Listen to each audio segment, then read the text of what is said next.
ॐ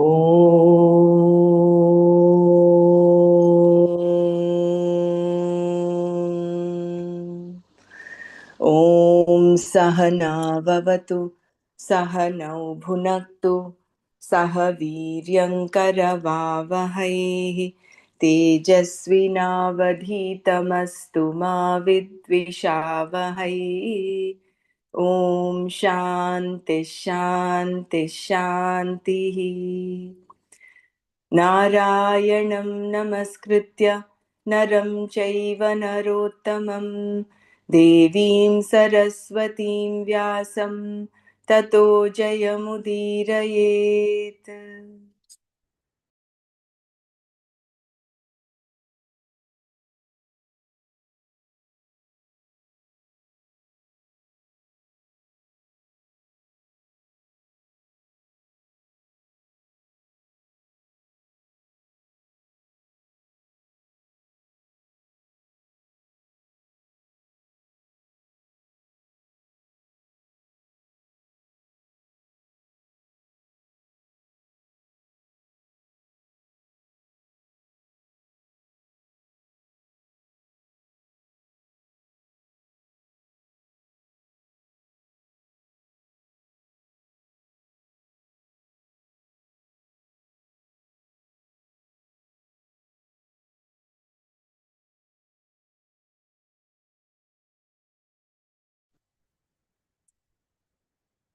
Jai Gurudev.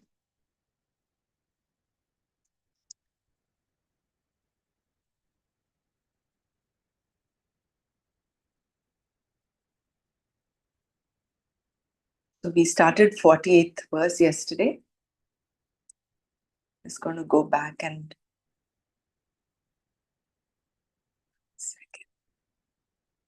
योगस्थः कुरु कर्माणि सङ्गं त्यक्त्वा धनञ्जय सिद्ध्यसिद्ध्यो समो भूत्वा समत्वं योग उच्यते.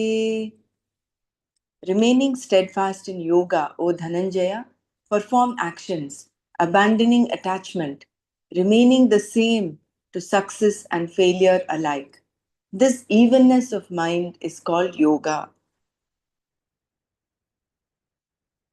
The recognition in your life that Ishvara is the karma phaladata brings about a certain attitude called samatva. Raga and dvesha are the cause for attachment, sangha, which prompts us to say, this should or should not happen to me. The raga dveshas become a sangha with reference to any karma phala that is going to affect you. Then only is it raga dvesha. But if you have the attitude of samatva, raga dveshas are neutralized. They are rendered incapable of creating any kind of reaction in you. The raga dveshas manifest themselves through various karmas, and in time, by one's attitude of samatva, they become neutralized. This is what is meant by karma yoga. Staying or abiding in yoga, being yogastha, means enjoying this attitude of samatva. This evenness of mind with reference to both success, siddhi, and failure, asiddhi, is called yoga. It is what makes you a yogi. Samatvam yoga uchyate is a separate sentence in this verse that defines yoga. As stated earlier, there are two definitions for karma yoga in this chapter. The first one is this one, samatva, whereas the other one is yoga karmasu kaushalam. Scripturally enjoined karma and the four ashramas. I know this is going to be a repeat, but I'm going to read this one more time. Scripturally enjoined actions, Vaidika karmas, are made up of many rituals. These rituals can be divided into four categories. Kamya karmas, meant for producing given results desired by a given person. Nitya karma, daily rituals. Naimittika karma, occasional rituals. And prayaschitta karma, rituals to right any wrongs done. There is a ritual called Putra Kameshti. for those who want children. Dasharatha, Rama's father, had no children. Being a king, he had to have children so that there would be someone to rule the kingdom after his death. Naturally, he wanted children. Therefore, he performed the ritual Putra Kameshti and had 4 children. Putra Kameshti is still done and known to work, even in fairly recent times. Perhaps any ritual in any religion will work if the person performing it has faith, Shraddha in it. Putra Kameshti is a very expensive ritual so that only a rich man can do it. We see here how the Veda can be very tricky. This kind of karma or ritual is an example of kamya karma, a ritual performed purely for a given desired result.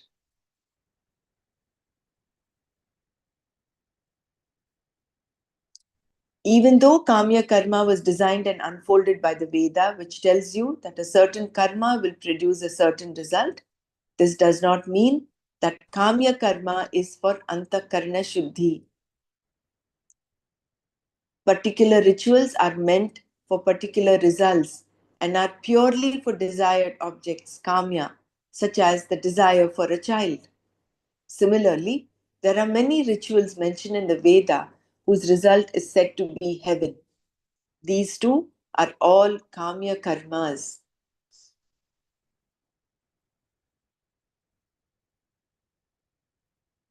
So, kamya karma is something that is done, that is performed purely for a desired given result. And it is not meant for antakarana shuddhi.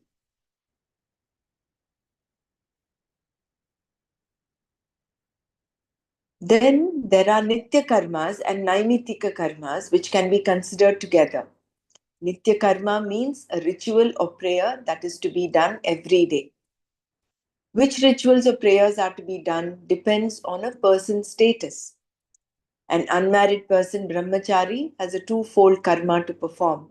The first is a prayer, Sandhya Vandana, enjoined by the Veda to be done 3 times a day, at sunrise, at noon, and at sunset.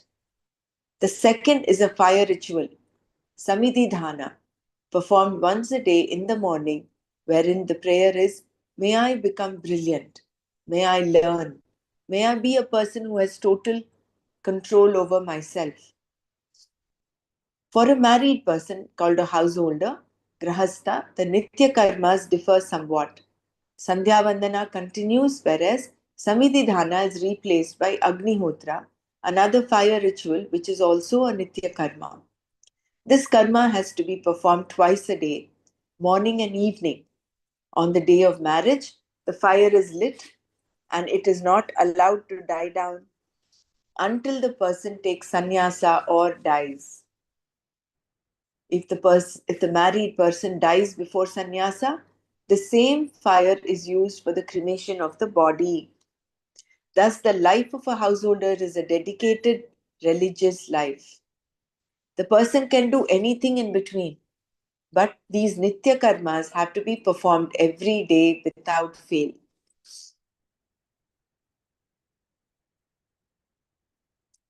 So these are just nitya karmas.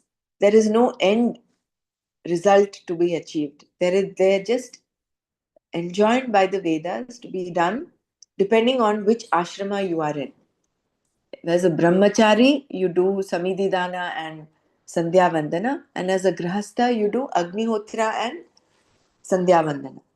When a married person withdraws from the duties of a householder and enters the next stage of life called vanaprastha, a few more karmas are added. These are of the nature of meditation. In this third stage of life, Sandhya Vandana and Agnihotra rituals must still be performed. There is no way of escaping these karmas except by sannyasa or death. In sannyasa, the vow or commitment, diksha, taken earlier to perform these rituals is given up, and the person is no longer bound to do these karmas. One's hair and the various accoutrements of the earlier initiation are also given up, including the Gayatri mantra. Only the Omkara remains and a few essentials. By saying that he is no longer interested in gaining heaven, having children, and so on. And by saying that no one should be afraid of him, thereafter a man becomes a sannyasi. It's a very serious commitment. But until sannyasa, he must definitely perform the various rituals enjoined by the Veda.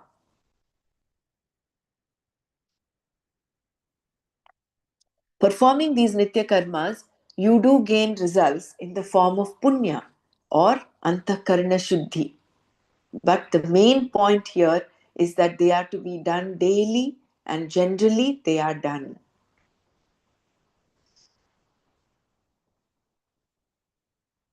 Naimittika karmas, on the other hand, are those rituals to be done on particular occasions at a particular time on a particular day, like on the anniversary of the death of one's mother or father.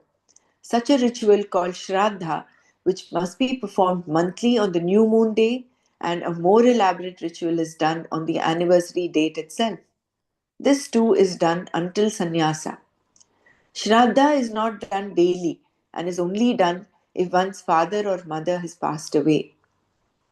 Because these karmas are done on a particular occasion, nimitta, they are called naimittika karmas. Naimittika karmas are generally performed by householders, although the Shraddha karma mentioned above is done by everyone except sannyasis. Other Naimittika karmas performed by householders include the rituals done on the day when the northern and southern solstices begin.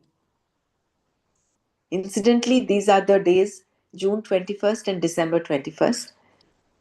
One is the International Day of Yoga and the other is the World Meditation Day. Eclipses of the sun and moon are also recognized in this way based on ancient methods of calculation.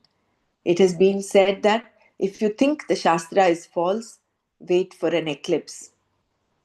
I mean, they have, with so much of accuracy, calculated when eclipse happens, when eclipses happen. So, at least that should develop the Shraddha in the Shastra, if one still does not have Shraddha. Finally, karmas that are done to right a wrong are called prayaschitta karma. So all the naimittika karmas are the shraddha that is done on Amavasya as well as on the anniversary date itself.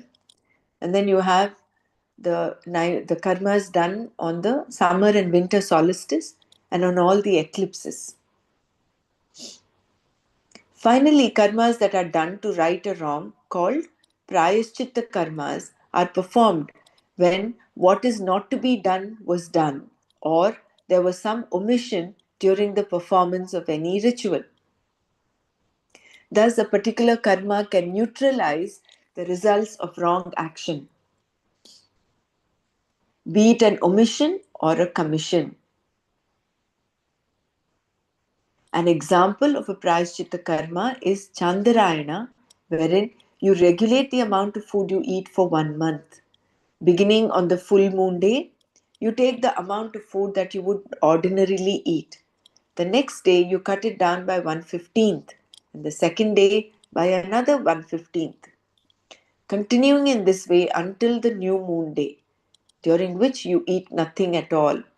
Then you begin again on the first day after the new moon on the Prathama by taking 1/15th, then 2/15ths on the second day, adding increments of 1/15th portion each day until the full moon day, when again you eat as before.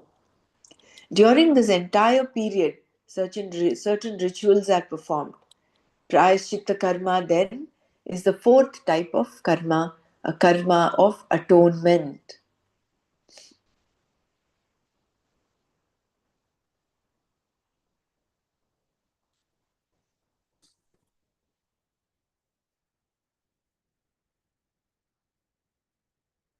The purpose of karma yoga.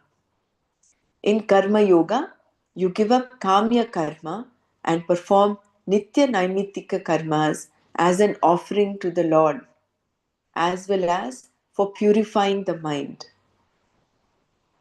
According to the definition of kamya karma stated above, Karma is always involved.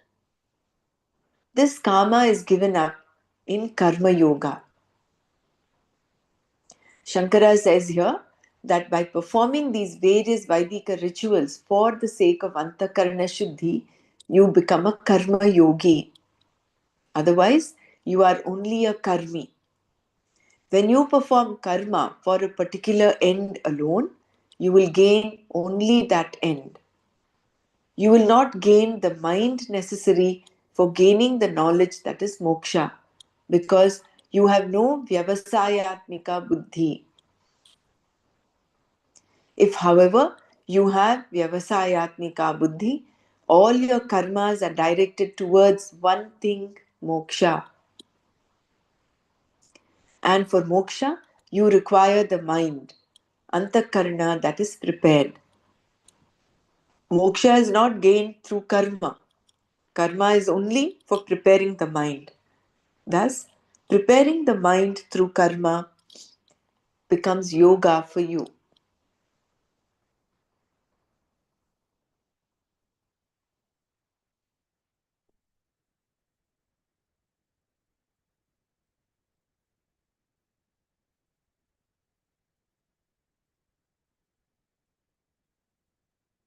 In the Gita, the word karma is usually used with reference to Vaidika karma.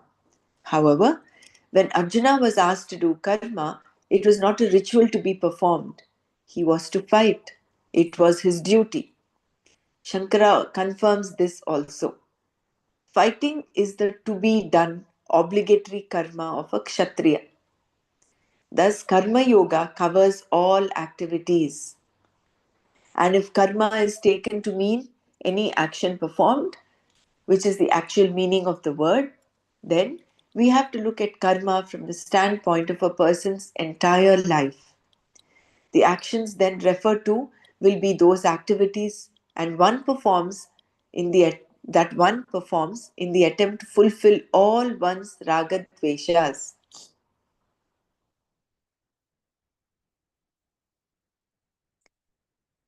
Since you do have raga dveshas and they have to be neutralized, what will you do?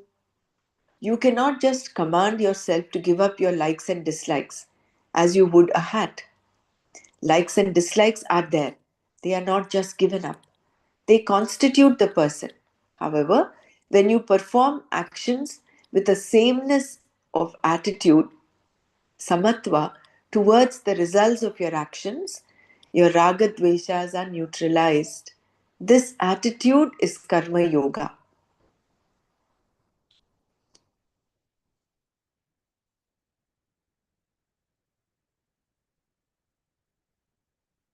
The attitude of samatva mentioned in this verse is not with reference to the action itself. It is with reference to the result, the phala of any action. This attitude is present in the Vedic culture and is called prasada buddhi. We have seen that even children are named prasad because they are thought of as prasada. If your son is prasada, then you are also prasada to your parents. Your physical body is not only prasada to others, but also to yourself. A house is called prasada. The food cooked, offered to the Lord, and then eaten is also considered prasada. Thus, this attitude, prasada buddhi, is an important aspect of karma yoga. It is important to note here that any translation that says we should perform action without expecting a result has no basis in the Veda. Such an interpretation serves only to create additional complexes. Try as we might, we find that we cannot do karma without expecting some result.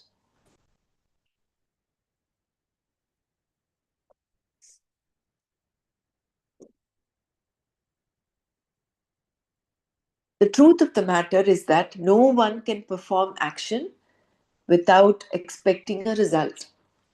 Even a dull witted person cannot engage in an activity without expecting a result. Therefore, this meaning of karma yoga must be abandoned.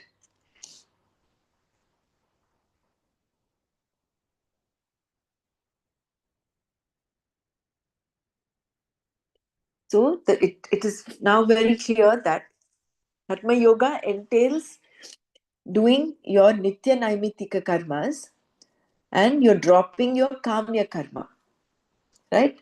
And then this karma is given up in Karma Yoga. The only end, because one has the Vyavasayatmika Buddhi, that is, all his actions are directed towards cleansing his mind in order to prepare the mind to gain moksha, to gain that knowledge that would give moksha. So, all his actions are directed towards that.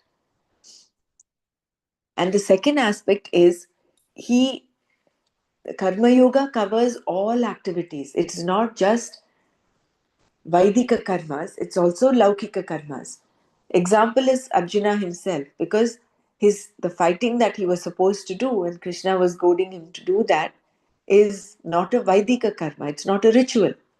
It was his duty as a Kshatriya. So similarly, all the roles and responsibilities that we have to fulfill will come under the aspect of karma. And that is included in Karma Yoga.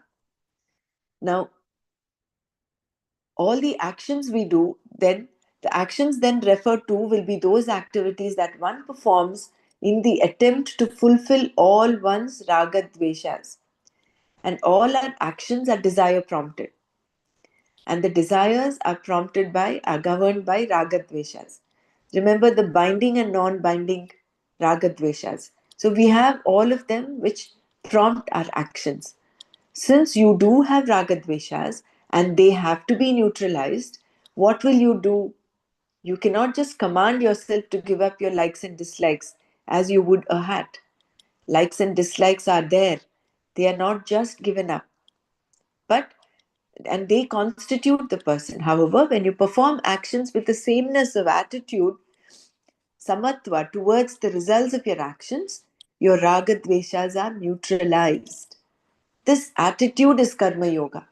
So, karma yoga does not mean you are getting rid of raga dveshas. You are just neutralizing them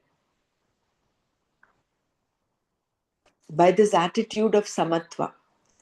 Because raga dveshas are involved in each and every of our activities. We have our preferences, right?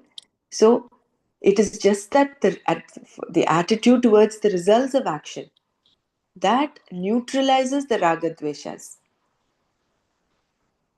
Each one of us is made up, and these raga dveshas are embedded in our consciousness, subconsciousness, and depending on the situation, sometimes we are aware of our raga dveshas, we know our preferences, but sometimes you do not know what raga dveshas are embedded in you until and unless a situation crops up. Like in the example given earlier, how a person he meets so many millions and thousands of people, but how when he meets one particular person he or she develops a liking to, and that person becomes the soulmate.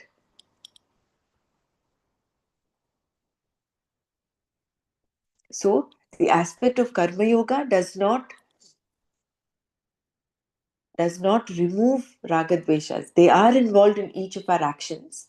It is just that the attitude towards the result, that prasada buddhi, is what neutralizes the ragadveshas.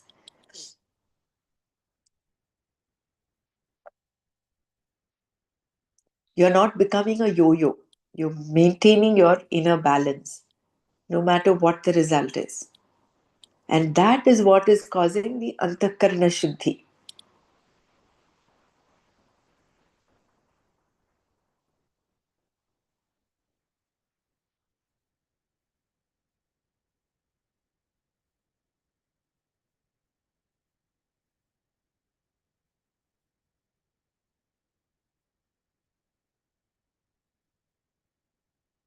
Does anyone want to share or add anything? And then the question comes, what is this antakarna shuddhi?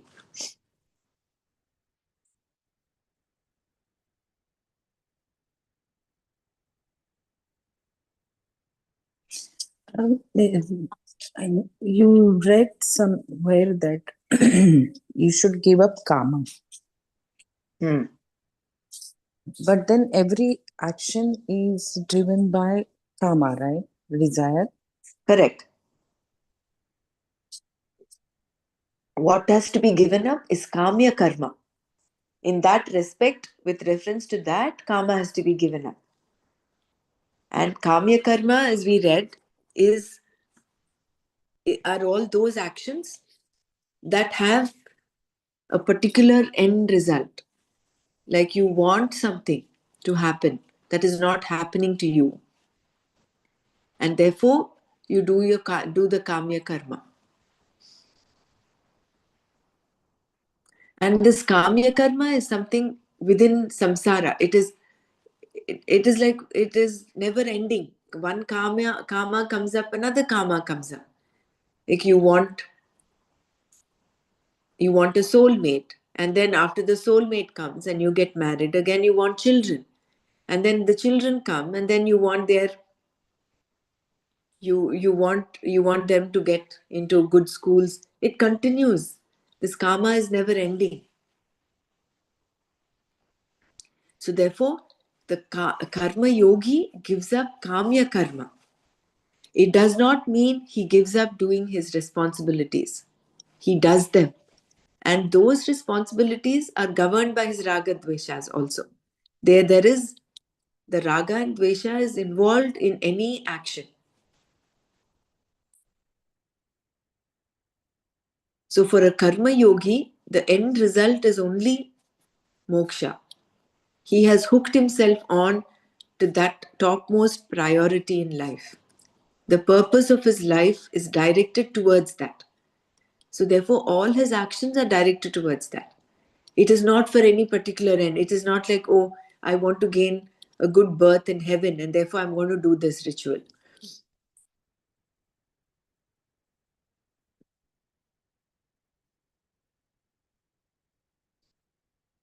There is a subtle difference between the karma, the desire that prompts any action, because in the end of the page it was mentioned no one does any action without expecting a result. Even a dumb-witted person will not do that. Which means your raga dveshas are involved towards that desire for you to, you expect a certain result. When you boil milk, you want to curdle it, you expect the milk to curdle after a few hours. You set it and you expect it to curdle. That is why you're curdling the milk, because you want curd. Now, whether or not that milk curdles, the result is not in our hands. So, if it does not curdle and you have guests that you have organized, or you have some puja at home and you need the curd, but the milk has not curdled, so how you take that result? Will you get all upset and frustrated, or will you take it with that samatva? That determines whether you're a karma yogi or a karmi.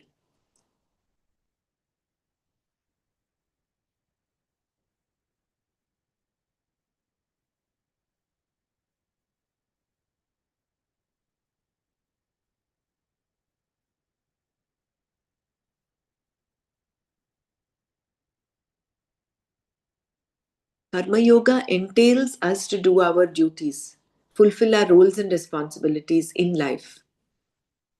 At that particular time, whatever your roles and responsibilities are, perform them.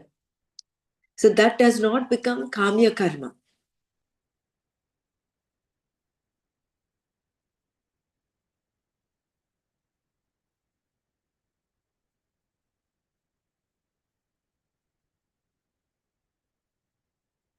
Maybe we need to read a little more about kamya karma and non-kamya, nishkama karma, for us to get that clarity, more clarity. Maybe going back to another text or getting it from another perspective. Because what we've read from what Swamiji mentioned is this is what it is, right? Yeah, makes sense. Yes.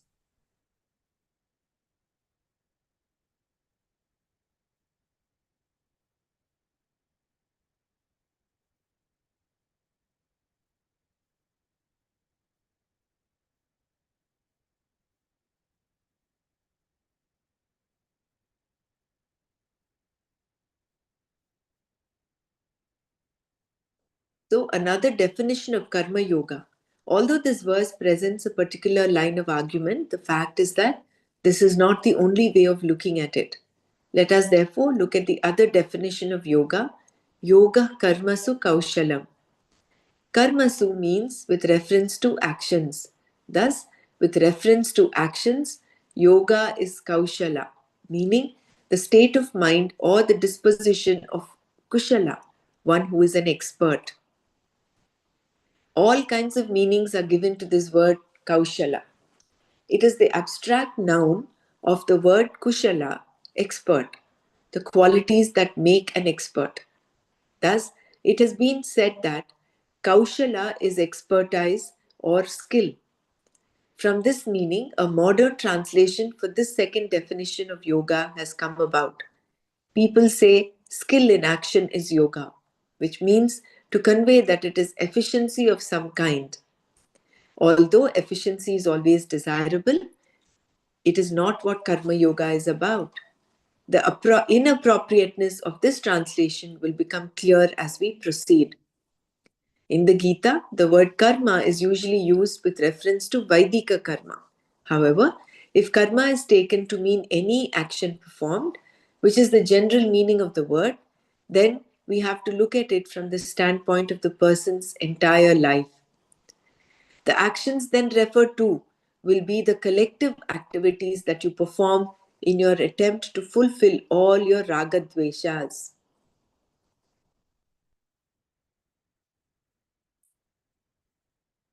Here, the skill in action interpretation, meaning that if you are very skillful in action, you are a karma yogi, must also be abandoned. This is a secular translation designed to bypass Ishvara. There are a lot of people who read the Gita without recognizing Ishvara at all. Those who want karma yoga without recognizing Ishvara as the karma phaladata simply cannot have it. There is karma yoga only when Ishvara is recognized. Karma yoga is a religious attitude, a devotee's attitude. There is no way of escaping this. There is no such thing as secular karma yoga.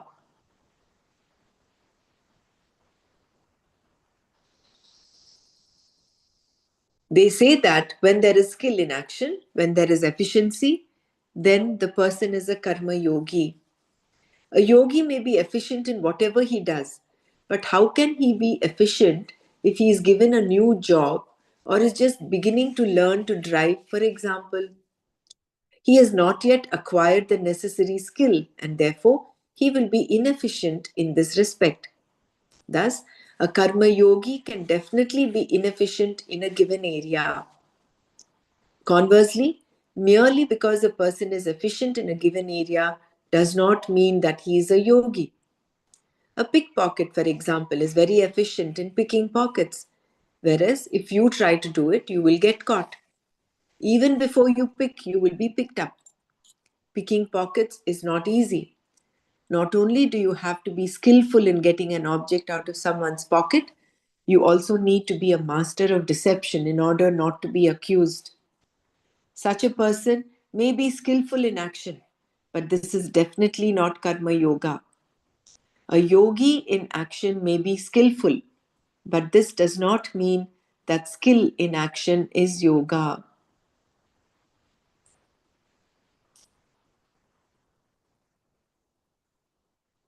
So, what is then Kaushala? Then, what does the word Kaushala mean in this definition? To understand this, let us go back to the first definition, Samatvam Yoga Uchyate, where yoga is defined as sameness. Suppose a man says to the Swami, I have my likes and dislikes. For instance, I like my neighbor's money. He has a lot of it and has converted it into gold, which he keeps in his safe. I definitely have a raga for his money, and I also have a dvesha for this man.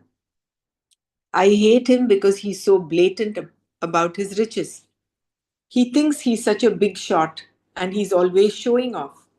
Therefore, I hate him and I love his money. I want to fulfill my raga dvesha. Also, I happened to listen to your talk yesterday. Until then, I had never heard of Karma Yoga.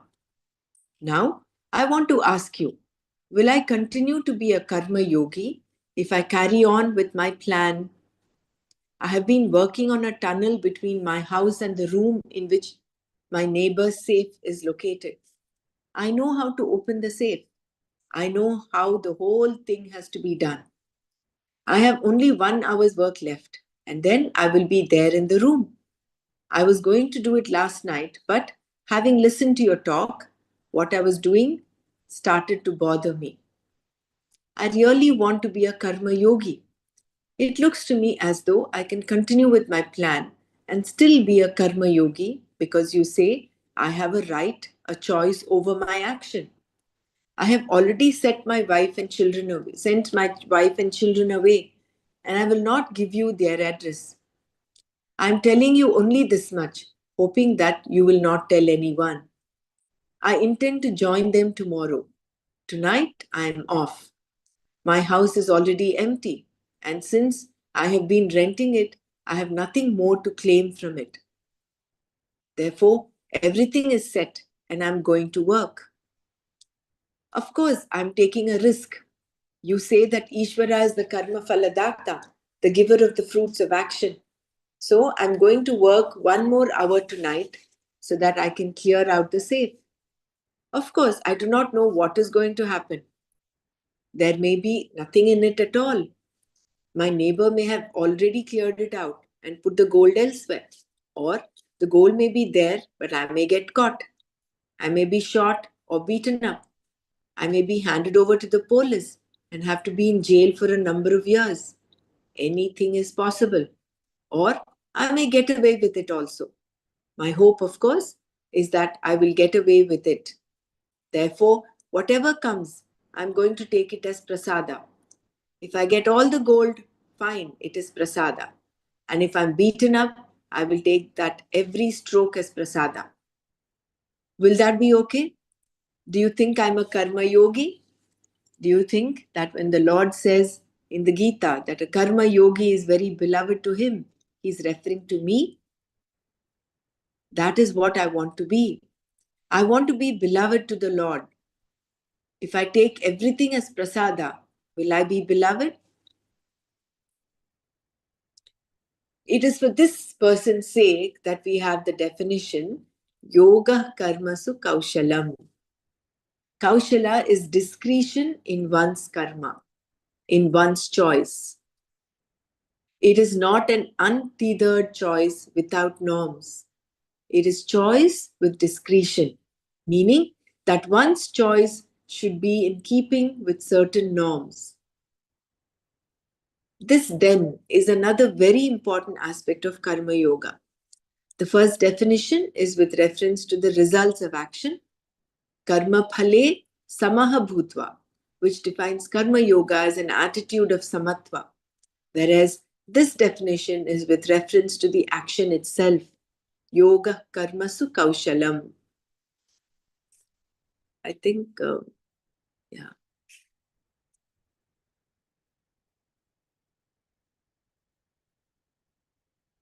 Kaushala is your capacity to interpret correctly.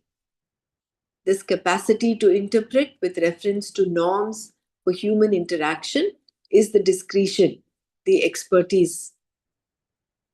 This capacity to interpret with reference to norms for human interaction is the discretion, the expertise. The norm for human interaction is called dharma, and the opposite is called adharma. Dharma and adharma form the standard norms. They are not absolutes in that they have to be interpreted according to the given situation. The person who can interpret them properly is called kushala. Dharma and adharma are not to be interpreted according to convenience, but must be in line with what is proper. Proper interpretation of dharma is what is meant by kushala, meant by kaushala. Kaushala is yoga because, again, you are not in the hands of your ragadveshas when you exercise discretion in your choice of action.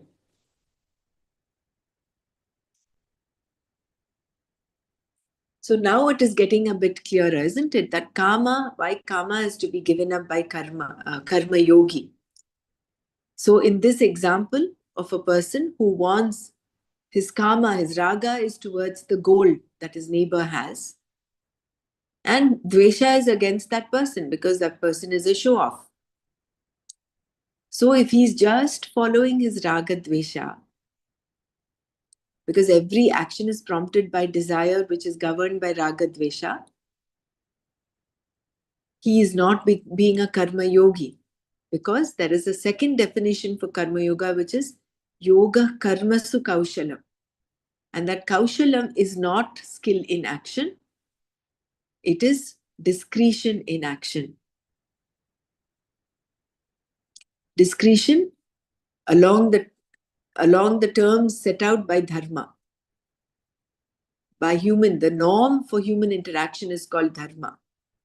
So the interpretation, this capacity to interpret with reference to norms for human interaction is the discretion, the expertise. The person who can interpret them properly is called kushala. So dharma and adharma are not to be interpreted according to convenience. This is certainly not according to our raga dveshas, but it is with respect to dharma.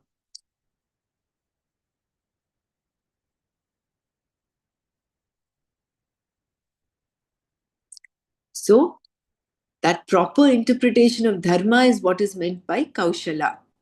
Kaushala is yoga because, again, you are not in the hands of your raga dveshas when you exercise discretion in your choice of action.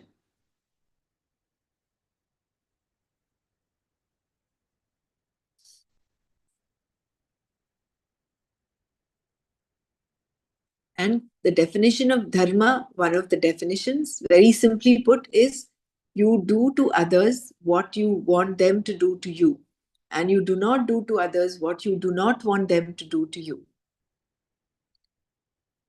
Keeping you as the reference point, this is a very simple translation and definition of dharma. So therefore, you do not want to be robbed. So you do not rob others. So in the previous example, where this person wants to say, I want to follow my raga dvesha, and then no matter what the result, I'll take it as prasada buddhi, with prasada buddhi. Whether I get the gold, whether I'm caught, whether I'm beaten up or I'm in jail, I will take it as prasada. But is that kaushala? Is that yoga karma su kaushalam? Certainly not. Because it is with respect to the human norms of interaction. So you do not want others to steal from you, and therefore you do not do it yourself. So that becomes a nishiddha karma, something that is prohibited. So you do not do such actions. You may have raga for gaining money, for earning money. Very well, do it. Do it according to dharma. Do it rightfully. You have an ambition to scale up and get promoted in your job so that you can get that much more salary. Very well, go ahead and do it. But do not take to adharma. Do not take to adharmic methods of gaining money. Rightfully gain money. No problems.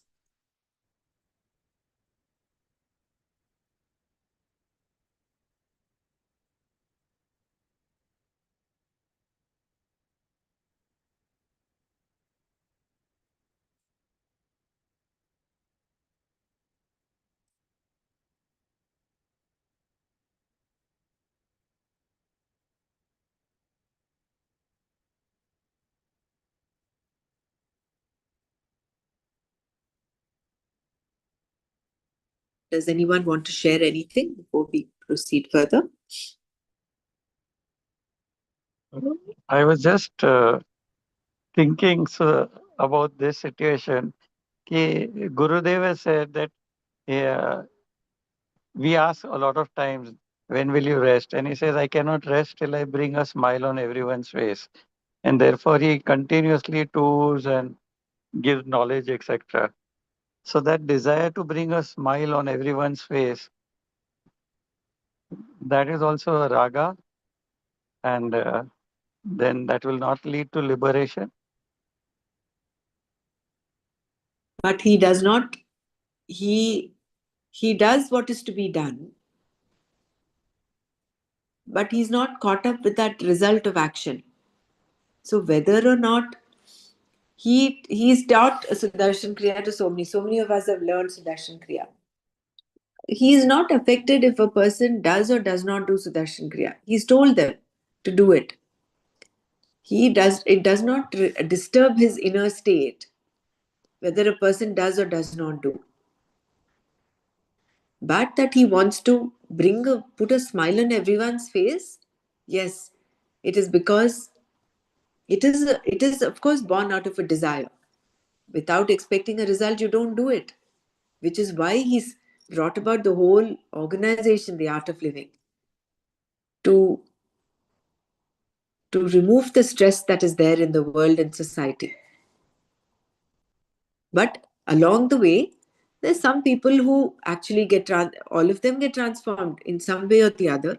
Some stay on the path, some drop. There are so many teachers who've just dropped and have left the organization. That doesn't affect him. So he certainly, what he's practicing is karma yoga, and it is certainly not against. It is not vyavasaya. It's not avyavasayatmika buddhi.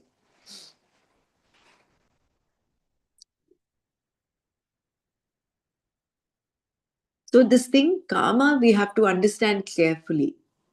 I think that is why a little more deeper understanding of what amounts to kamya karma and what is, because if you look at that, even the creator, even Ishvara had a thought, Satya Sankalpa he had. Let there be people, and then that is it. Let there be the world, and the world was created. So it was born of a desire. So desires are inevitable. They may be binding or non-binding. A karma yogi will have non-binding desires, and therefore that helps in neutralizing the raga dveshas. Whereas if it's a binding desire a person has, he is a slave to his raga dveshas. Whereas non-binding desires, again raga dvesha is involved there, but you are the boss. You have an upper hand.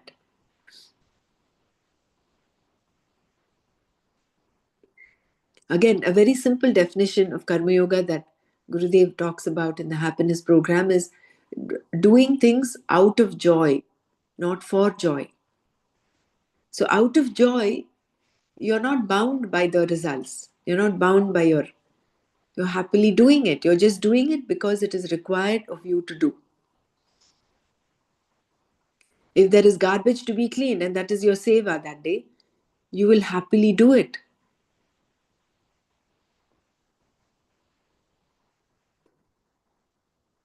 Because what is to be done is to be done. And then your raga, you may have deep down, you may have a dvesha for all that stink and that you don't want to get your hands dirty. But because it is there for you to do, you are given that job. You will do it. And then as a result of that, your dvesha is becoming neutralized. Your raga to do some clean, non garbage collecting or garbage disposing work is neutralized, as well as it is neutralizing your aversion towards the garbage.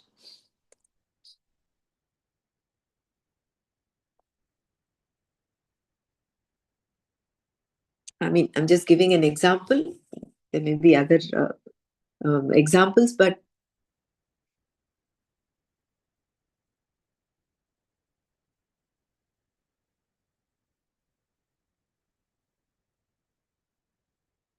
and Gurudev is a Karana Purusha, right? That's why when people told him, why do you have to go and travel? If people want enlightenment, if the people want knowledge, they will come to you. He set out. That's what Shankaracharya did. when during his time, Buddhism was at its peak. Like Gurudev was saying the other day, even soldiers were made to take sannyas. So there was absolute chaos with respect to one's roles and responsibilities, duties in the society.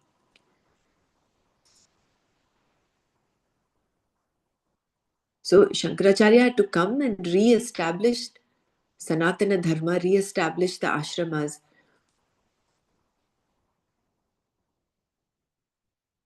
So all that was action. I mean, he established those 4 mutts in 4 corners of the country.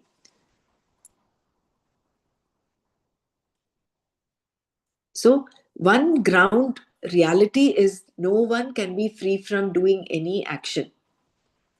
Which is why do not be attached to inaction is mentioned in the previous shloka, 447 shloka. Akarmani ma sangaha astu. So you cannot say, oh, I don't want to exercise my raga dvesha, so I don't want to act at all. No, inaction, don't be attached to. So you act. But what kind of action? Action, of course, may be directed by your raga dveshas, but dharmic action, rightful action. And there you use your discretion. That yoga karma su kaushalam.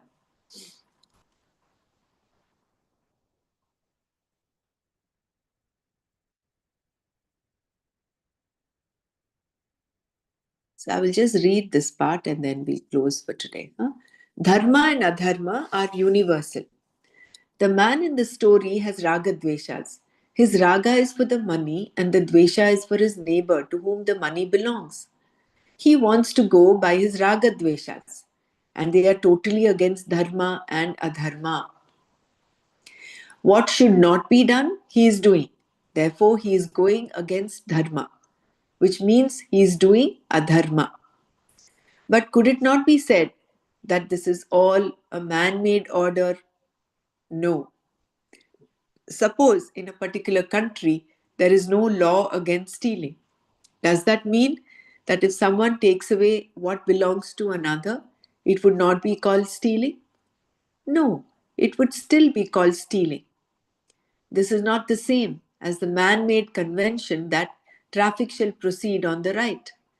We naturally all proceed on the right because to do otherwise is a definite risk to life and limb, and it is also illegal. Even if you say you are ready to take the risk, the police will not let you because you are not the only one involved. Other people will be in danger. Convention then we can describe as man-made. But is the law against stealing man-made? No, because the law that stealing is not right is not man-made. It is universal. If no one had anything that was his or her own, there would be no stealing. Even though there would be people, there would be nothing to steal, and therefore no one can steal from the other. However, everyone has something of his or her own, and therefore there is going to be stealing. Even a Swami has a begging bowl and a mala. These are the 2 important symbols, linga, of a sadhu, and he's supposed to carry them. There are thieves for this also, especially now that they have become rare and therefore costly. Thus, even sadhus can lose their few possessions because as long as anyone has something that is his or her own, there is such a thing called stealing.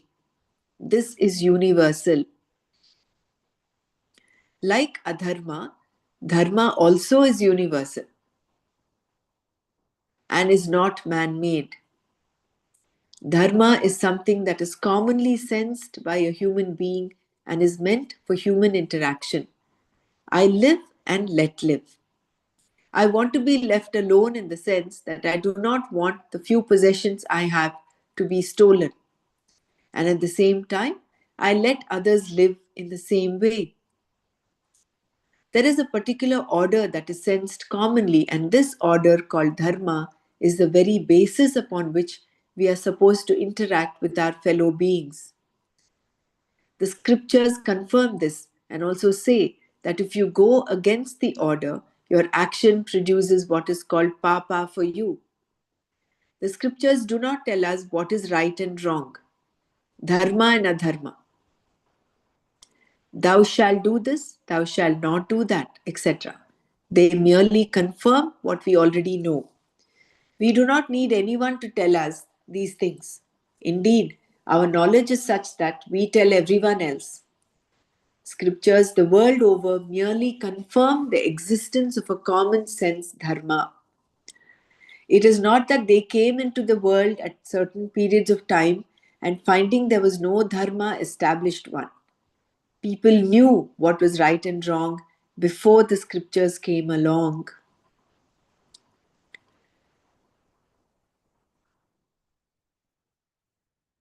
We'll stop here today. Choice and action implies norms.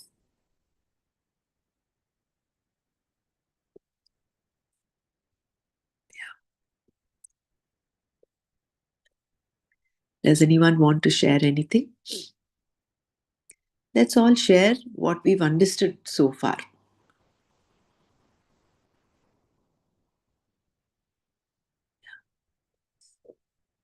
This.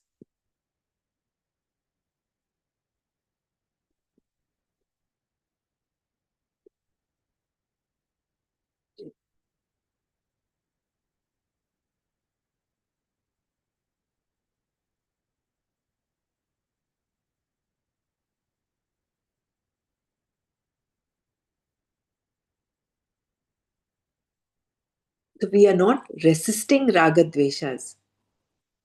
We are allowing them to direct our actions. But what actions?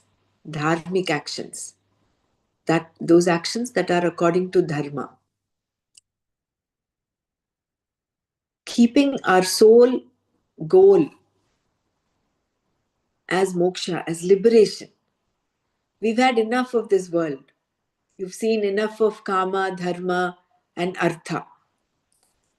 And your direction, the purpose of your life is now directed. You've hooked yourself on. It is like you're taking that reverse, your journey upwards. The flow, water flow is up along the mountain, not down along the slope. So that decision you've taken, and that is a strong, that mumukshutva is there. So once that mumukshutva is there and it is established, then all your actions, although guided by raga dvesha, you do them with an attitude of a karma yogi in that whatever result comes in, you take it as prasada. And you do what is to be done at that point in time.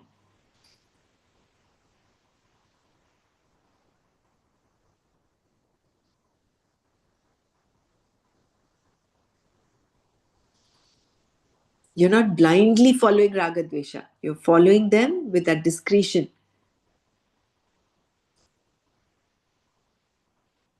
Yoga karma sukaushalam.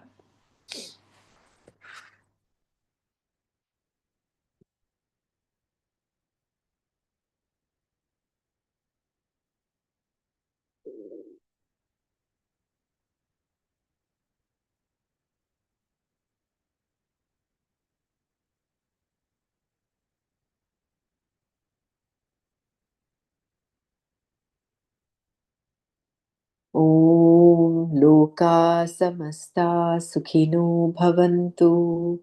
Om Shanti Shanti Shanti. Om Tat Sat Shri Krishna Arpanamastu. Jai Gurudev.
Meditation is accepting this moment, living every moment totally with depth. Let us keep our spine erect and body relaxed and eyes closed. Relax your shoulders. Keep a big smile on your face.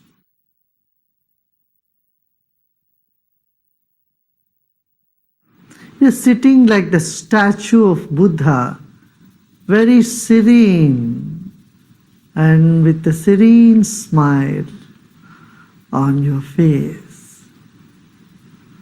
Relax your body.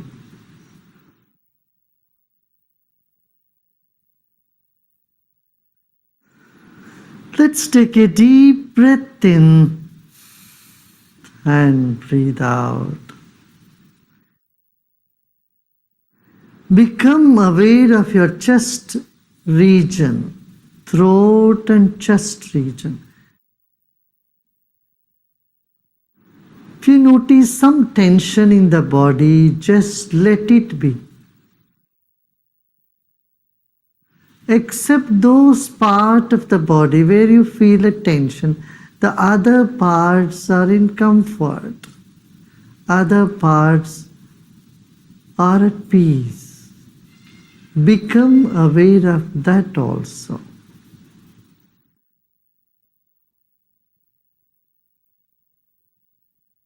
There are many good things about you and inside of you. Acknowledge them. They will never leave you. And the negative aspect you may see in you is never going to stay with you forever. They are all guests for some time. Let them be. Sit with the total acceptance of yourself the way you are at this very moment. Total acceptance of what is now here. Lead us to deeper meditation.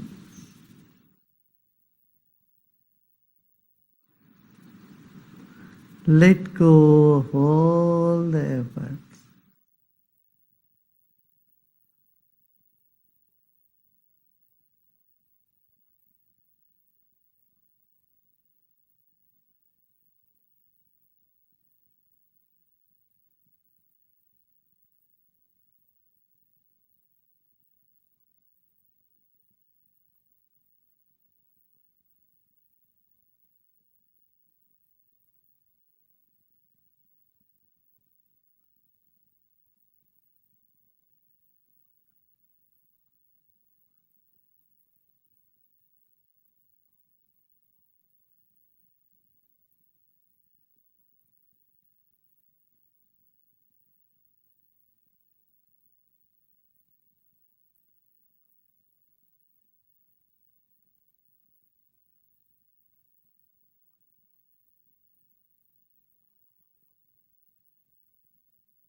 Om Shanti Shanti Shanti.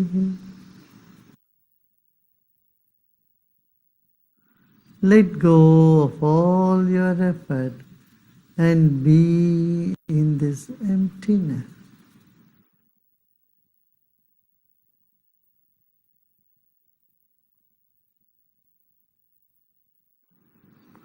And slowly and gradually become aware of body and surroundings. And you may gently open your eyes.